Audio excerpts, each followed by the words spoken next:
और इसका अंजाम बिल्कुल अच्छा नहीं होगा। फिलहाल तो इसका असर तुम्हें समझ नहीं आएगा, लेकिन वक्त के साथ साथ तुम्हारी जिंदगी तेजी से घटती जाएगी। इसलिए ध्यान रखना, औषधि बनाते समय आसपास शांति होनी चाहिए, चाहे किसी भी कीमत पर। यह कहते हुए विदुर ने टेबल पर रखे सामान को एक बार फिर गौर से देखा। उनकी बात सुनकर ध्रुव समझ गया था कि उसे क्या करना है, इसलिए उसने हामी भरते हुए अपना सिर हिलाया। ये देखकर कि ध्रुव उनकी बात को समझ रहा था, विदुर ने करिश्माई पाउडर बनाने की प्रक्रिया शुरू की।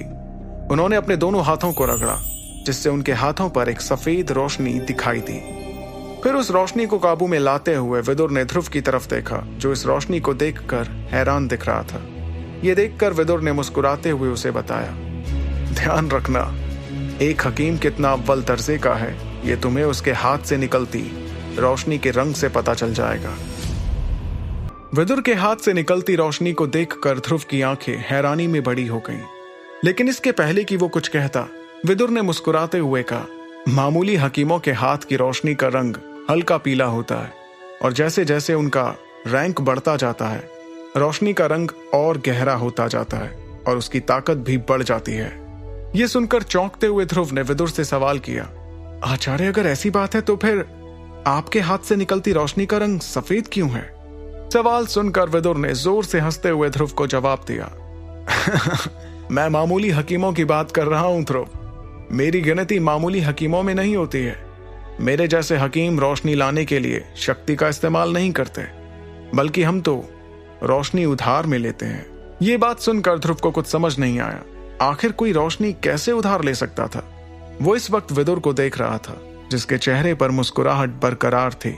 तभी ध्रुव ने उससे कहा, रोशनी उधार में लेते हैं? मैं कुछ समझा नहीं आचार्य। इस पर विदुर ने तुरंत जवाब देते हुए कहा, हाँ, तुमने सही सुना, हम लोग रोशनी उधार में लेते हैं। शायद तुम्हें पता नहीं, लेकिन यह दुनिया बहुत ज्यादा बड़ी है। जितना तुम देख सकते हो या फिर जितना सोच सकते हो, उससे भी कई गुना बड़ी। और इसी दुनिया के दो बहुत जरूरी हिस्से हैं, देवलोक और पृथ्वीलोक। इन दोनों जगहों पर रोशनियां मंडराती हैं, बिल्कुल शक्तियों की तरह।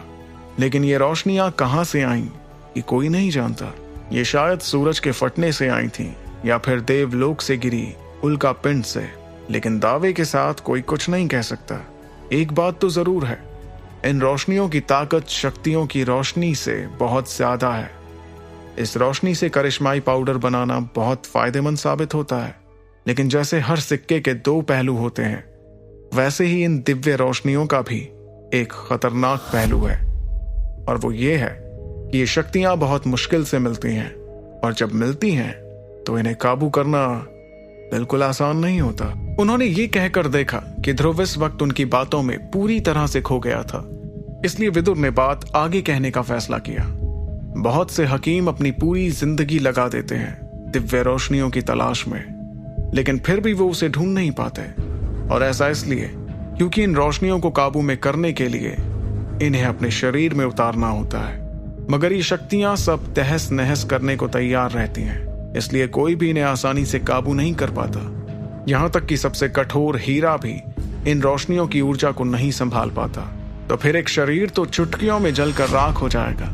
इसलिए सिर्फ कुछ ही लोग, और वो भी किस्मत से, दिव्य रोशनी का एक छोटा हिस्सा काबू करने में कामयाब रहे।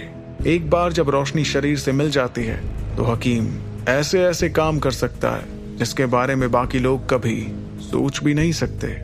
दिव्य रोशनियों के बारे में जानकर ध्रुव पूरी तरह से दंग रह गया था।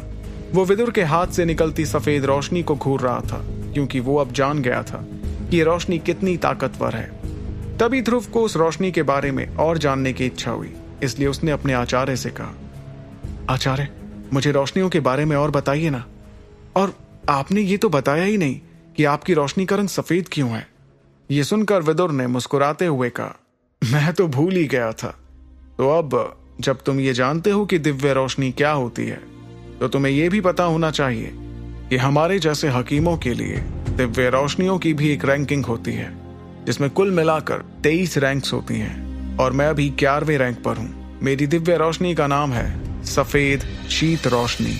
ये रोशनी 100 सालों में एक बार दिखाई पड़ती है, जब दक्षिणी की तरफ ग्रहण लगता है। इस पर ध्रुव ने विदुर से सवाल किया, सफेद शीत रोशनी, ये कैसे हासिल किया आपने? ध्रुव का सवाल सुनकर विदुर को अचानक कुछ याद आ गया।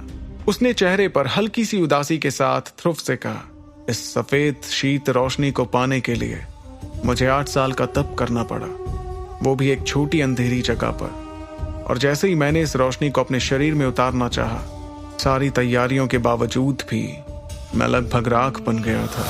फिर विदुर ने आगे कहा, ये रोशनियां सिर्फ औषधि बनाने के काम नहीं आती, बल्कि इनका इस्तेमाल करके किसी ताकतवर विरोधी को भी हराया जा सकता है। ये सुनकर ध्रुव को विदुर से थोड़ी जलन हुई, जिसे देखकर विदुर ने मुस्कुराते हुए ध्रुव से कहा, इस बारे में बिल्कुल मत सोचना, दिव्य रोशनी अभी बहुत दूर है। फिलहाल के लिए अपना पूरा ध्यान एकलव्य रैंक हासिल करने पर लगाओ, और वो भी जल्द से जल्द।